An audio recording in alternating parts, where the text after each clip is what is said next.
Remembering those who made the ultimate sacrifice, Memorial Day is a time to honor those who died while serving our great country.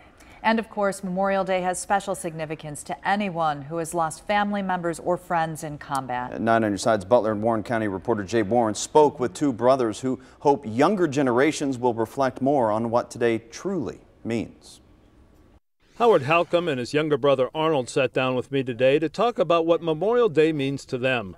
Howard will be 98 years old in a few weeks, and his kid brother will turn a mere 92. What do you think kids should know about Memorial Day? I think they should be educated more about what the soldiers went through and fought for them, for their freedom. During World War II, Arnold looked up to his older brother, Howard, who served in the 4th Armored Division under General Patton as a staff sergeant over a crew of mechanics.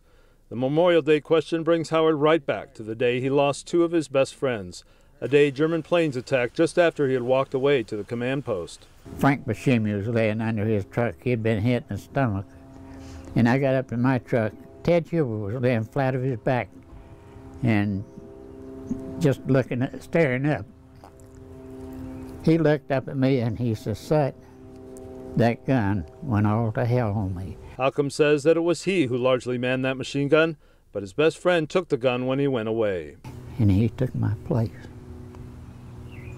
And while those of us who have never held a dying comrade in our arms cannot know what that is like, these two men hope all of us take the time to remember those who did die in uniform. They should be taught what our soldiers went through to do this, you know. I don't think they're being taught that way.